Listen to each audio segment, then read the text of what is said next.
बिस्मिल्लाहिर्रहमानिर्रहीम। अस्सलामु अलैकुम वरहमतुल्लाहि वबरकातुहू। आज मास अपना लेक्चर में स्टार्ट करते हैं मास स्पेक्ट्रोमेट्री।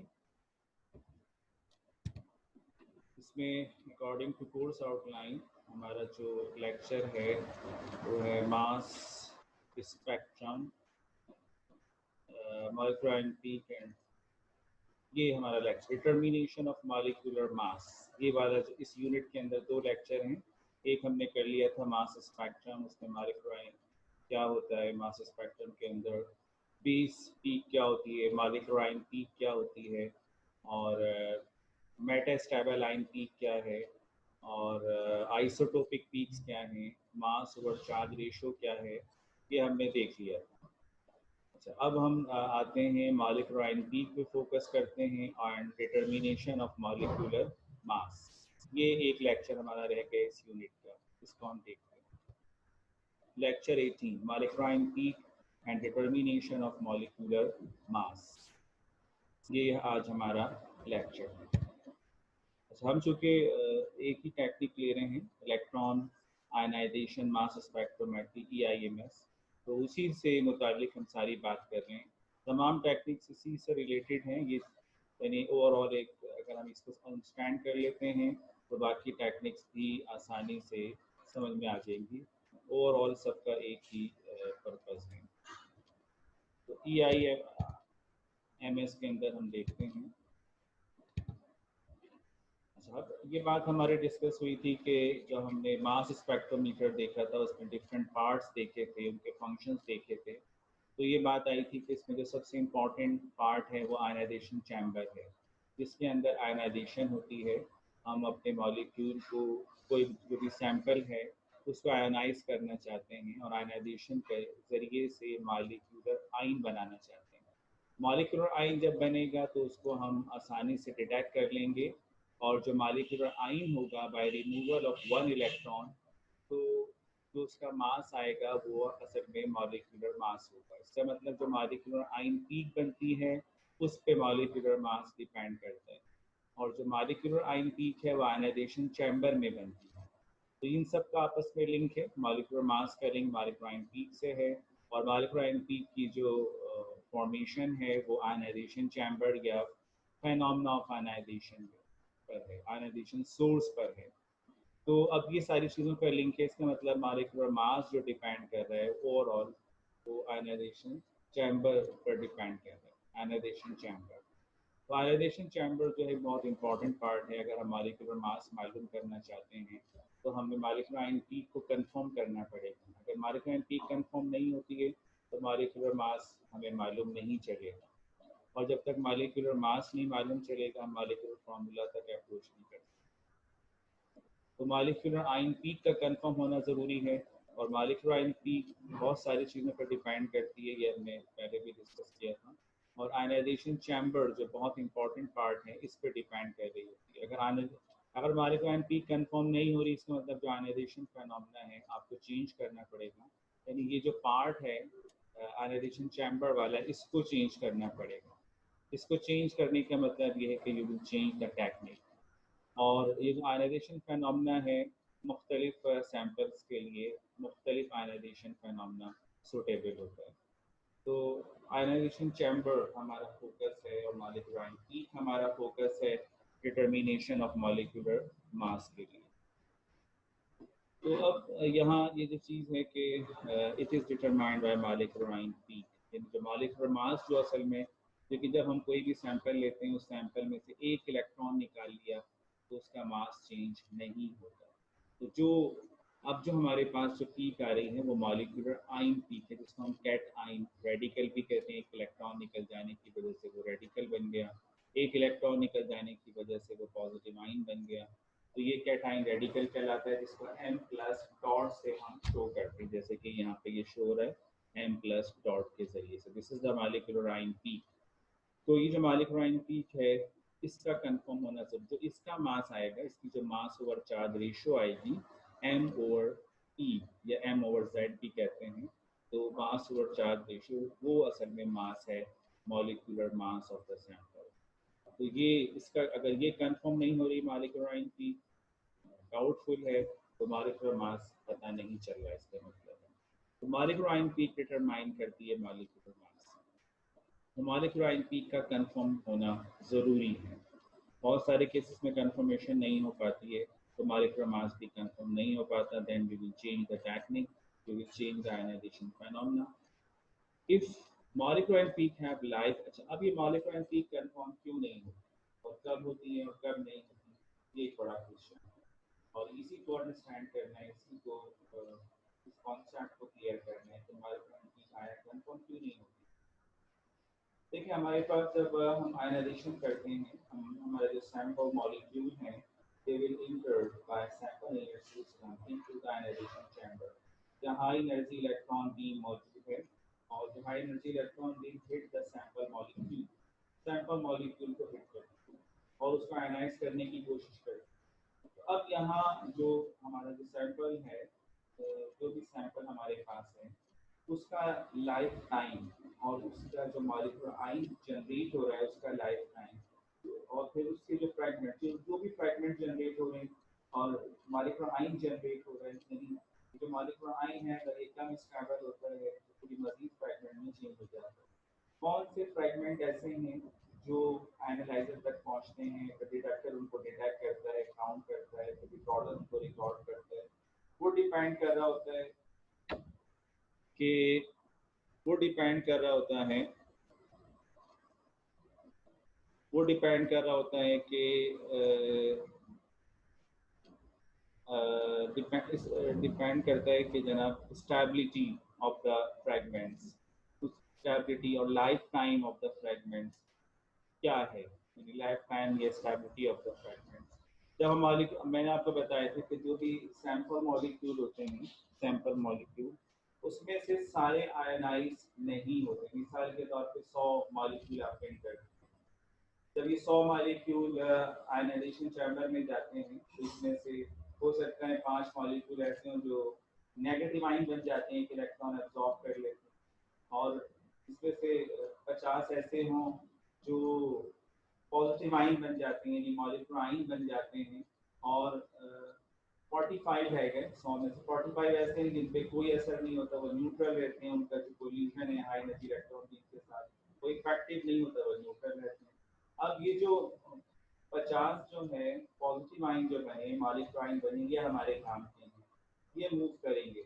अब इनका लाइफ टाइम क्या है, ये कितने स्टेबल हैं, इट डिपेंड्स।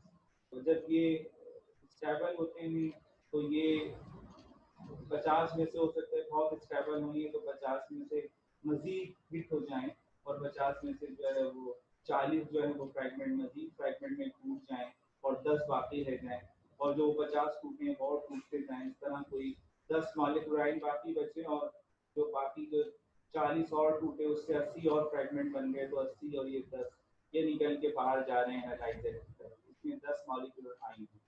अच्छा अगर ये मॉलिक्यूलर आयन आपका और भी कम स्टेबल है तो हो सकता है कि 50 में से 10 नहीं बल्कि 4 ही रह जाए, मॉलिक्यूलर आयन बाकी जो 46 है वो ब्रेक हो जाए। ठीक है, अब ये 46 और ब्रेक हो जाए तो 4 सिर्फ, अब जो जितने भी फ्रैगमेंट्स और जितने भी पॉजिटिव आयन मूव करें उनमें सिर्फ 4 मॉलिक्यूलर आयन है। ठीक है ना, तो उनकी इंटेंसिटी और कम हो जाएगी, पीक इंटेंसिटी या पर्सनल रेडियो इंटेंसिटी कम हो गई, सिर्फ 4 है। तादाद पे पर्सनल रिलेटिव इंटेंसिटी डिफाइन करती है, वो पीक आपको और छोटी नजर आएगी और कंफर्म नहीं होगी। अच्छा ये भी हो सकता है कि मॉलिक्यूलर आयन जो हैं वो 50 बने हैं, अब 50 में से पता चला कि सिर्फ एक ही रह गया मॉलिक्यूलर आयन, बाकी 49 मजीद ब्रेक हो गए, वो इतना कम स्टेबल था कि वो रह ना सका, और जरा वो मजीद ब्रेक हो गए, और जैसे एक अब जितने भी फ्रैगमेंट्स हैं, जितने पॉजिटिव आयन यहाँ से मूव कर रहे हैं एनालाइजेशन चैम्बर से एनालाइजर की तरफ, उसमें एक मॉलिक्यूलर आयन तो उसकी पीक और भी छोटी हो जाएगी और वो मजीद डाउटफुल हो जाएगी और कंफर्म हो जाएगी। तो जितना मॉलिक्यूलर आयन स्टेबल होगा उसका लाइफ टाइम भी ज़्यादा होगा, और उतना ज़्यादा उसकी तादाद मौजूद होगी ओवरऑल तमाम फ्रेगमेंट्स में, और उसकी पीक उतनी प्रोमिनेंट आएगी, लास्ट में उतनी प्रोमिनेंट पीक नज़र आएगी, और आपको कंफर्म हो जाएगा कि मॉलिक्यूलर आयन ये है, तो उससे आपको मॉलिक्यूलर मास पता चल जाएगा। तो ये यहाँ दूसरी बात यही है कि if molecular ion have lifetime of at least 10 to the power minus 5 seconds. It depends on the stability of the molecular आइन। अगर वो इतना स्टेबल है कि वो कम अज़ कम 10⁻⁻5 सेकेंड कम से कम वो रह सकता है, तो रीच तो फिर वो मूव कर जाएगा एनालाइजर की तरफ और डिटेक्टर उसको डिटेक्ट कर लेगा विदाउट ब्रेकिंग इनटू फ्रैगमेंट्स। तो कितना लाइफ टाइम है depend on the stability. Difficult to distinguish molecular peak and fragment peaks when intensity of molecular peak is low. जब molecular peak की इंटेंसिटी कम होगी तो यकीनन तो उसकी जो परसेंट रेडियो इंटेंसिटी कम आ रही है, उसकी तादाद कम है क्योंकि वो अनस्टेबल हैं। तो फिर फ्रैगमेंट जो हैं, जो बहुत सारे फ्रैगमेंट जो स्टेबल होंगे ज़्यादा, उनकी पीक प्रोमिनेंट आ रही होगी, यानी उनकी परसेंट रिलेटिव इंटेंसिटी ज़्यादा आ रही होगी। तो मॉलिक्यूलर पीक और फ्रैगमेंट्स को कंफर्म करना मुश्किल हो जाएगा कि इनमें कौन सा मॉलिक्यूलर पीक है, और उसको कंफर्म क्योंकि उसको डाउटफुल हो जाएगी। जो लास्ट में पीक्स आ रही हैं बहुत छोटी हैं, डाउटफुल हैं, प्रोमिनेंट नहीं है, तो मॉलिक्यूलर पीक डाउटफुल होगा कि पता नहीं आ भी रही है पीक मॉलिक्यूलर की या नहीं आ रही है, तो मॉलिक्यूलर मास कंफर्म नहीं हो सकेगा। दूसरा ये कि molecular ion can be confirm by variation of the energy of ionization electron beam if it is lower than tendency of the molecular ion to fragments lessens. As a result, the intensity of molecular ion should increase while the intensity of fragment ions decrease. अच्छा, इसमें एक चीज और ये सिर्फ जो operator है, जो जो इंस्ट्रूमेंट ऑपरेटर है वो इसको कर सकता है, यानी ये इंस्ट्रूमेंट्स का काम नहीं है। इंस्ट्रूमेंट्स ऑपरेट कर रहे हैं इंस्ट्रूमेंट्स को, या इंस्ट्रूमेंट का जो ऑपरेट करने वाला है वो ये काम कर सकता है। इसमें क्या होगा जनाब, इसमें ये है कि हम जो हाई एनर्जी इलेक्ट्रॉन बीम दे रहे हैं, तो जो ऑपरेटर है वो हाई एनर्जी इलेक्ट्रॉन बीम की एनर्जी को कम करेगा। अच्छा, कम करने से क्या होता है कि मॉलिक्यूलर आयन जो बन रहा है वो चेक करेगा कि मॉलिक्यूलर, इसको भी थोड़ा अंडरस्टैंड करनी चाहिए कि जो मॉलिक्यूलर आयन बन रहा है उसकी परसेंट रिलेटिव इंटेंसिटी सपोज 5% आ रही है, बहुत छोटी सी चीज है, 5% नजर आ रही है लेकिन डाउटफुल है। अब क्या होगा कि जब वो कम एनर्जी देगा तो अब ये क्या होगा कि अब क्योंकि ज्यादा एनर्जी देने से मॉलिक्यूलर आयन फर्दर फ्रैगमेंट में कन्वर्ट हो रहा है, मजीद बिट हो रहा है। जब एनर्जी कम करेगा तो अब वो जो फ्रेगमेंटेशन का जो प्रोसेस है वो थोड़ा सा कम हो जाएगा, और मॉलिक्यूल अगर 50 में से 10 फ्रेगमेंट में 10 बाकी रह गए, 40 फ्रेगमेंट में चले गए, तो एनर्जी कम देने से हो सकता है कि 10 के बजाय 20 बाकी रह गए और 30 फ्रेगमेंट में चले गए। तो जो फ्रेगमेंटेशन है वो जरा कम नजर आएगी एनर्जी कम देने से, और मॉलिक्यूलर पीक की इंटेंसिटी थोड़ी सी और बढ़ जाएगी। तो जिस पीक मॉलिक्यूलर पीक जो डाउटफुल है, हम अंदाजा कर रहे हैं कि लास्ट में जो पीक आ रही है मॉलिक्यूलर पीक है लेकिन इसकी परसेंट रिलेटिव इंटेंसिटी कम है, यानी इसकी तादाद कम है, तो अगर एनर्जी कम करेंगे तो वो जो पीक है उसकी रिलेटिव इंटेंसिटी थोड़ी सी इंक्रीज होगी, और जो फ्रेगमेंटेशन है वो जरा कम महसूस होगी हमको। तो ये एनर्जी कम करने से, एनर्जी की वेरिएशन से भी हम कंफर्म कर सकते हैं कि this is the molecular ion की। एनर्जी कम करने से फ्रेगमेंटेशन कम हो जाएगी, मॉलिक्यूलर आयन की जो है उसकी तादाद मॉलिक्यूलर आयन की ज़्यादा हो जाएगी, जिससे उसकी पर्सनल डेंसिटी बढ़ जाएगी, और हमें हमारा जो डाउट है वो थोड़ा सा क्लियर हो जाएगा कि कंफर्मेशन की तरफ हम चले जाएंगे कि जनाब ये मॉलिक्यूलर आयन जो है ये वाकई मॉलिक्यूलर आयन की है। तो ये ऑपरेटर ये काम कर सकता है। हमें अगर कोई डाउट हो रहा है कि जनाब ये मॉलिक्यूलर आयन की है, तो हम उससे डिस्कस कर सकते हैं, उसके साथ बैठ के इसको रन करवा सकते हैं, या उसको हम कह सकते हैं कि ना ये अगर आप रन करेंगे आप खुद ऑपरेट कर सकते हैं अगर इस पोजिशन में है। तो पास ऐसी चीज़ें होती हैं कि जनाब हम टेक्निक चेंज भी नहीं करना चाह रहे या टेक्निक चेंज करने का फ़ायदा भी नहीं हो रहा, तो फिर हम ये इस तरह की इंस्ट्रूमेंटेशन की हेल्प से हम कंफर्म कर सकते हैं कि this is the molecular mass और दिस इज द मॉलिक्यूलर। ठीक है जी। अच्छा, एक मिनट जरा मैं ब्रेक लेके फिर शुरू करते हैं।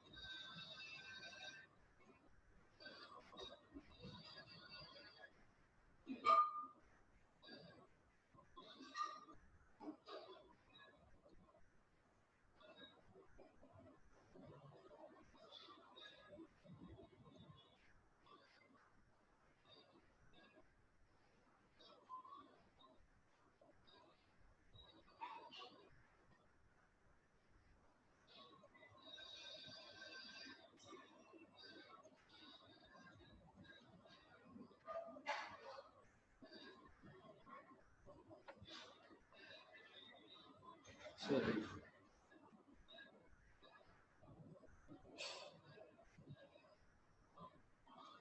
अच्छा जी, तो हम डिस्कस कर रहे थे मॉलिक्यूलर एंटीक में कि ऑपरेटर किस तरह से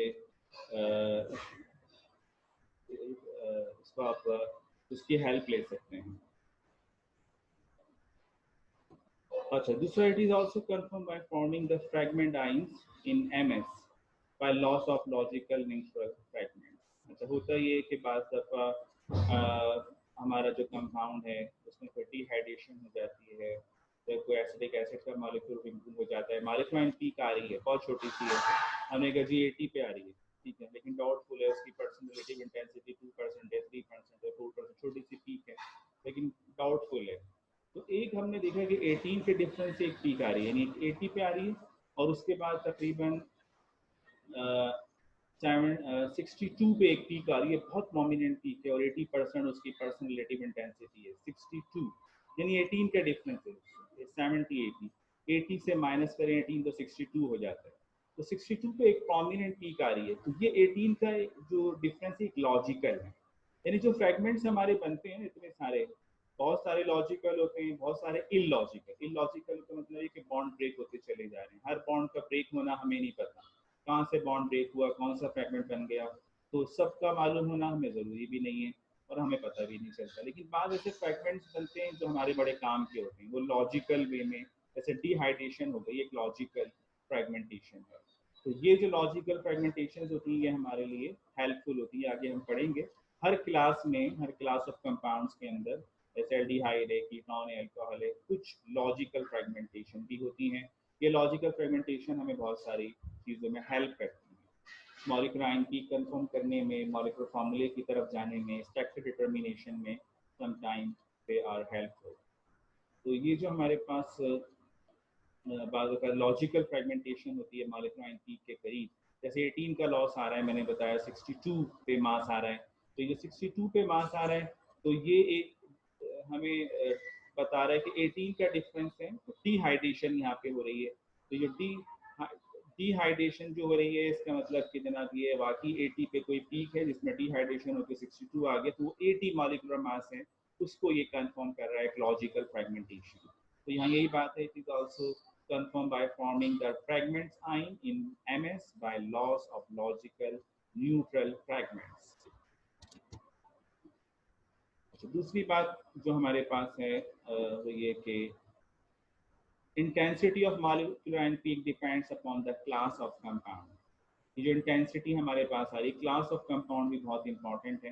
बाज क्लास के कंपाउंड होते हैं वो बहुत स्टेबल होते हैं, उनमें से एक आइन एक इलेक्ट्रॉन निकलता है, मॉलिक्यूलर पीक जनरेट होती है, बहुत स्टेबल होती है, प्रोमिनेंट होती है, some time molecular peak is the base peak, तो कोई डाउट नहीं होता और बड़े आसानी से कंफर्म हो जाता है। तो stability of class of compound भी बहुत इंपॉर्टेंट है। तो अच्छा, दूसरा, अगर हमें क्लास ऑफ कंपाउंड पता है तो हम जो टेक्निक है मास की, उसके ज़रिए से भी हम कंफर्म सोच सकते हैं, बता सकते हैं कि जनाब कौन सी टेक्निक इसके लिए सुटेबल है। ये हमारे पास एक ऑर्डर है जिससे हम क्लास ऑफ ऑर्गेनिक कंपाउंड को कंफर्म कर सकते हैं। सबसे ज़्यादा जो हाईली स्टेबल कंपाउंड्स हैं वो एरोमेटिक कंपाउंड्स हैं, दे आर हाईली स्टेबल क्योंकि इनके पास एरोमेटिक सिस्टम है, और ये जो एरोमेटिक सिस्टम है यहाँ पर इसको ब्रेक करना आसान नहीं है, डिस्ट्रक्शन हो जाती है उसमें और इलॉजिकल फ्रैगमेंट जनरेट होते हैं, लेकिन ये खुद अपना एक बहुत स्टेबल होता है, इसमें से एक इलेक्ट्रॉन निकलता है और molecular peak usually base peak बन के आ जाती है, एरोमेटिक सिस्टम, तो हाईली स्टेबल सिस्टम, तो इनकी मॉलिक्यूलर पीक बहुत ज़्यादा प्रोमिनेंट होती है, सम टाइम 100%। उसके बाद कॉन्जुगेटेड एल्कीन, यानी ऐसी एल्कीन जो कॉन्जुगेटेड होती हैं, तो वो भी हमारे लिए हाईली स्टेबल होती हैं सेकंड नंबर पे। फिर एलिसाइक्लिक कंपाउंड्स हैं, उसके बाद ऑर्गेनिक सल्फाइड्स हैं, फिर अनब्रांच हाइड्रोकार्बन्स हैं। अनब्रांच हाइड्रोकार्बन इसलिए हमने कहा कि जो अनब्रांच हैं, इन स्ट्रेट चेन उनके जो फ्रैगमेंट्स जनरेट होते हैं वो प्राइमरी कार्बनियमाइन होते हैं जो इतने स्टेबल नहीं होते, उनके मुकाबले में मॉलिक्यूलर पीक ज़्यादा स्टेबल होती है। लेकिन जो ब्रांच होंगी उनमें सेकेंडरी और टर्शरी कार्बनियमाइन जनरेट होंगे, यकीनन, तो जब फ्रैगमेंट ज़्यादा स्टेबल है तो मॉलिक्यूलर फ्रैगमेंट की तरफ जाएगा। अच्छा, मरकैप्टन्स हैं, कीटोन्स हैं, अमाइंस हैं, फिर एस्टर्स का नंबर आ जाता है, फिर ईथर्स हैं, फिर कार्बोक्सिलिक एसिड्स में डिहाइड्रेशन हो जाती हैं, फिर ब्रांच हाइड्रोकार्बन्स के अंदर स्टेबल कार्बनियम आइन बनते हैं, यानी स्टेबल फ्रैगमेंट्स बनते हैं, मालिक्यूलर आइन फ्रैगमेंट्स की तरफ चले जाते हैं। और फिर अल्कोहल जो हाईली अनस्टेबल हैं, usually you will not observe molecular ion peak in the mass spectrum of alcohols. ठीक है जी, तो ये एक ऑर्डर है जो हमें जहन में होना चाहिए। अच्छा, अगर हमारे पास मास नहीं आ रहा तो हम क्या करेंगे? तो मुख्तलिफ टेक्निक्स हम इस्तेमाल कर सकते हैं जी। हमारे पास तो मास नहीं आ रहा, तो अब हम आयनाइजेशन फेनोमेना को चेंज करेंगे, आयनाइजेशन सोर्स को चेंज करेंगे। तो आयनाइजेशन फेनोमेना को जब हम चेंज करेंगे तो अब मुख्तलिफ आयनाइजेशन टेक्निक्स हैं, कोई सॉफ्ट टेक्निक्स हैं, कोई हार्ड टेक्निक्स हैं।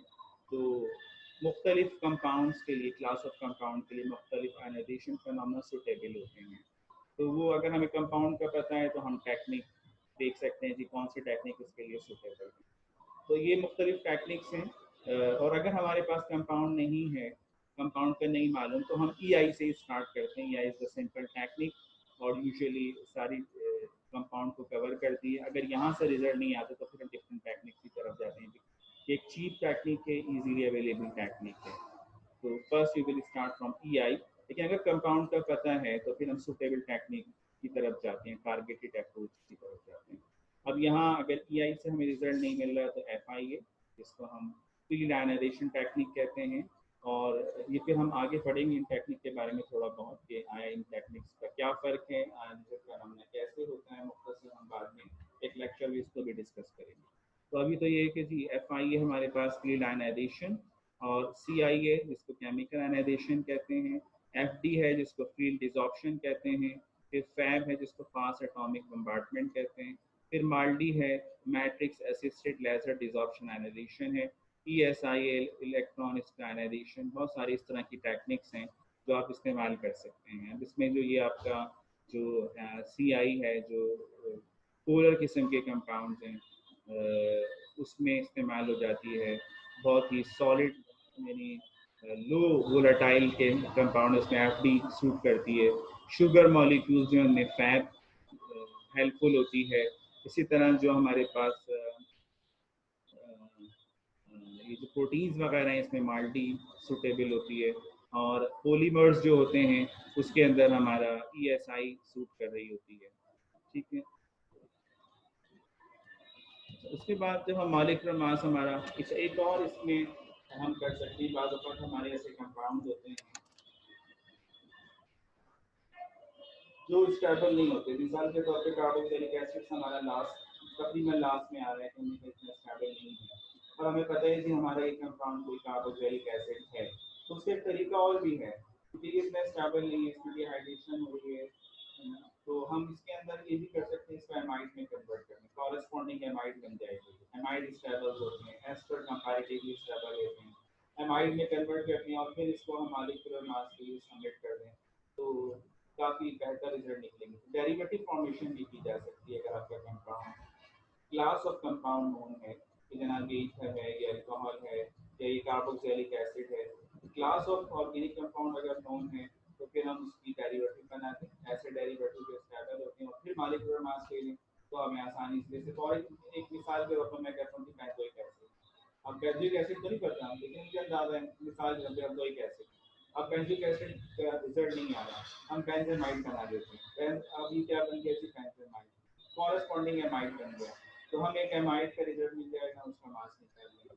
जनाब से एमाइड बन गया तो उसमें कंफर्म हो जाएगा वाकई ये कार्बोक्सिलिक एसिड है, और उसका मास का भी अंदाजा हमें हो जाएगा। डेरिवेटिव जो स्टेबल डेरिवेटिव है वो भी बनाए जा सकते हैं। ऐसे कंपाउंड जिनका मास नहीं आता, अल्कोहल है उसका एस्टर में कन्वर्ट कर दिया तो स्टेबल डेरिवेटिव जो आसानी से बन जाए, और फिर उनके मास हम कंफर्म कर लेते हैं, मास के लिए सबमिट कर देते हैं तो प्रोमिनेंट पीक हमें नजर आती है, और एक स्टेबल पीक हमें नजर आती है मॉलिक्यूलर पीक, और उससे भी डेरिवेटिव बना के भी मास मालूम किया जा सकता है।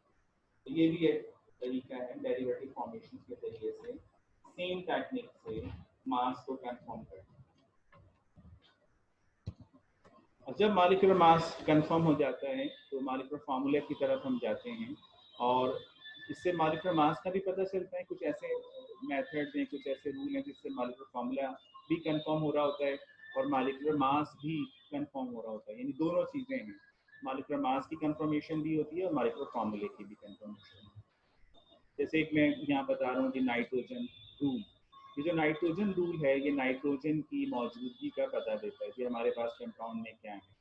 तो nitrogen rule it is use to verify, जब हम मॉलिक्यूलर मास किसी हद तक कंफर्म हो रहा है और उसको मजीद कंफर्म करना है और मॉलिक्यूलर फार्मूले की तरफ भी जाना है, तो मॉलिक्यूलर मास जब किसी हद तक कंफर्म हो रहा होता है तो हम मॉलिक्यूलर फार्मूले की तरफ जाते हैं, मॉलिक्यूलर फार्मूले के जितने भी मेथड्स हैं वो इस्तेमाल करते हैं, जो रूल्स हैं वो अप्लाई करते हैं। तो मॉलिक्यूलर नाइट्रोजन रूल इसमें से एक है, नाइट्रोजन रूल से नाइट्रोजन की मौजूदगी का पता चलता है। अब इसके अंदर दो बातें हैं, if molecular mass is even, दो ऑप्शन है, या तो मॉलिक्यूलर मास आपका इवन होगा या ऑड होगा। इवन का मतलब 2 4 6 8 और ऑड का मतलब है 1 3 5 7 9, इस तरह का जो नंबर। मैथ्स वाले तो समझ गए होंगे, बायोलॉजी वालों को बता रहा हूँ मैं इवन और ऑड नंबर्स क्या होते हैं। तो जो मॉलिक्यूलर मास अगर इवन है तो उसमें हमारे पास दो ऑप्शन है, या तो नाइट्रोजन एब्सेंट होगा या नाइट्रोजन इवन नंबर्स में होगा, यानी 2 नाइट्रोजन होंगे, 4 होंगे, 6 होंगे, दोनों ऑप्शन हो सकते हैं। नाइट्रोजन एब्सेंट भी हो सकता है, नाइट्रोजन प्रेजेंट होगा तो फिर इवन नंबर दोनों। लेकिन ये डाउट है, ऐसा नहीं है कि कंफर्म है कि नाइट्रोजन एब्सेंट हो या नाइट्रोजन मौजूद, ये दोनों कंफर्म नहीं है, बल्कि दोनों ऑप्शन हो सकते हैं, इवन नंबर्स नाइट्रोजन की मौजूदगी इवन नंबर्स में या nitrogen absent. For example molecular mass 60 एक कंपाउंड में, देखिए इसमें 2 नाइट्रोजन मौजूद और मॉलिक्यूलर मास 60 आ रहा है।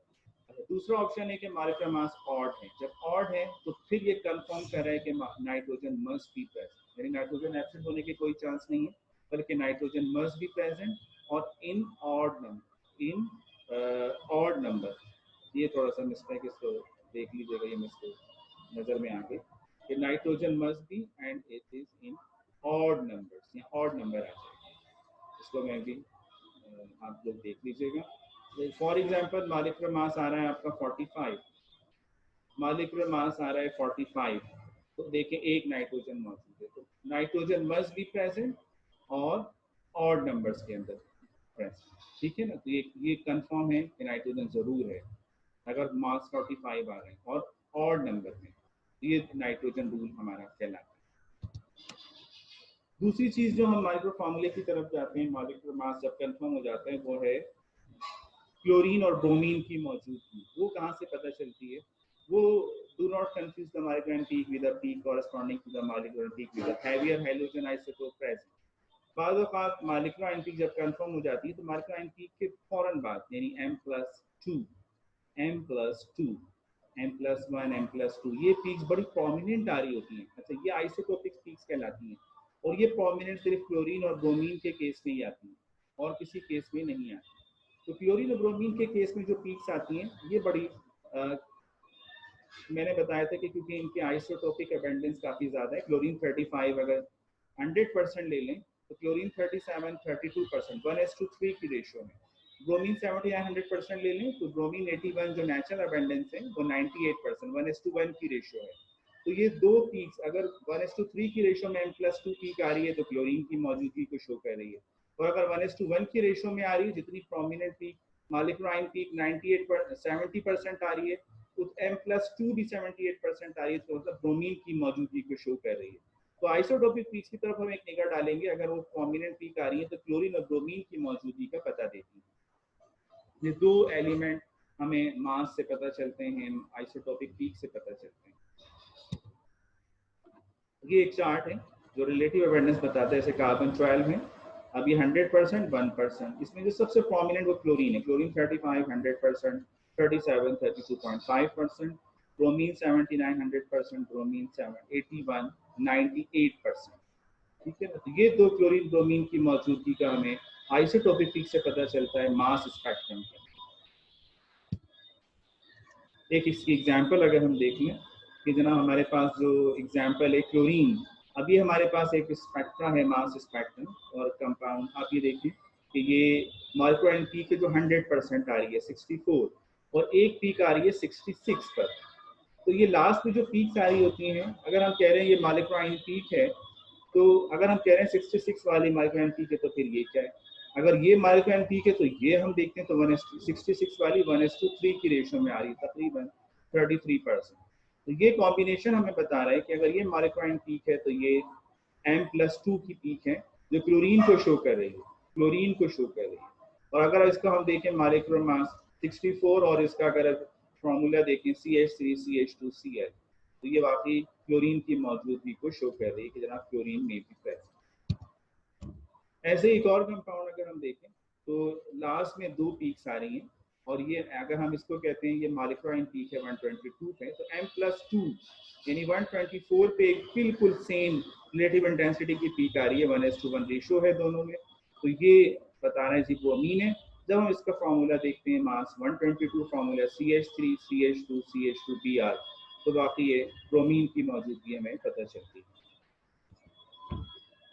सिमिलरली हम अल्कोहल और एसीटेट्स का भी पता चला सकते हैं, जैसे हमारे पास डिहाइड्रेशन होती हैं, मैंने कहा लॉजिकल फ्रेगमेंटेशन होती हैं। डिहाइड्रेशन 18 का लॉस हो रहा है तो इसके मतलब अल्कोहल हो सकता है, ऐसे 60 का लॉस हो रहा है तो एसीटेट निकल जाते हैं तो एसिटिक एसिड हो सकते हैं। इस तरह मुख्तलिफ अगर लॉसेस का हमें आइडिया, मुख्तलिफ क्लासेस पे हम काम करते हैं, मुख्तलिफ क्यूमरिंग्स पे हम काम कर रहे हैं, फ्लेवोनॉइड्स पे काम कर रहे हैं, अल्कोलॉइड्स पे काम कर रहे हैं, टर्पीन्स पे काम कर रहे हैं, तो वहाँ लॉजिकल लॉसेस का जो लोग मुख्तलिफ अरसे काम करते रहते हैं, एक्सपर्ट्स हो जाते हैं, तो उनको मास के लॉजिकल लॉसेस का अंदाज़ा होता है कि जनाब अगर ये वाला यहाँ से तीसरा रिंग ब्रेक हो जाता है प्रोटीन्स के अंदर, फ्लेवोनॉइड्स के अंदर ये 2 मिथॉक्सी ग्रुप निकल जाते हैं, तो वो उन पे क्योंकि एक्सपर्ट्स होते हैं तो वो उनके लॉजिकल लॉसेस जानते हैं। जब भी उनके सामने मास स्पेक्ट्रा आता है, देखते हैं कि ये लॉजिकल लॉस नज़र आ रहा है, तो उसको कंफर्म करते हैं हाँ भाई ये क्यूमरीन है और इसके यहाँ पर ये सब्स्टिट्यूशन हुई भी होगी, ये टर्पीन है, यहाँ पे जनाब एक अल्काइल ग्रुप लगा, तो लॉजिकल लॉसेस होते हैं कंपाउंड्स के। तो वो लॉजिक जैसे मैंने एग्जांपल दिया अल्कोहल का, एक 18 एक है तो अल्कोहल हो सकता है जी, एसिटिक एसिड हो सकता है जी, तो इसी तरह कार्बोक्सिलिक एसिड हो सकता है। ऐसे मुख्तलिफ क्लास ऑफ कंपाउंड के लॉजिकल लॉसेस होते हैं, वो उनको आइडिया होता है, वो फॉरन मास स्पेक्ट्रा से एक आइडेंटिफाई कर लेते हैं कि जनाब ये क्यूमरीन हो सकता है, इसके अंदर ये कोई सब्स्टिट्यूशन हो सकती है, इसका स्केलेटन हो सकता है। अगर वो काम कर रहे हैं मुस्तकिल क्यूमरीन्स के ऊपर और बहुत सारे 100-150 क्यूमरीन्स को डिस्कवर उन्होंने किया है, स्पेक्ट्रा किया है उनका, तो वो अंदाज़ा कर लेते हैं कि अच्छा ये जो मास स्पेक्ट्रम आ रहा है ये बता रहा है कि जना वो 7 पोजीशन पे ओ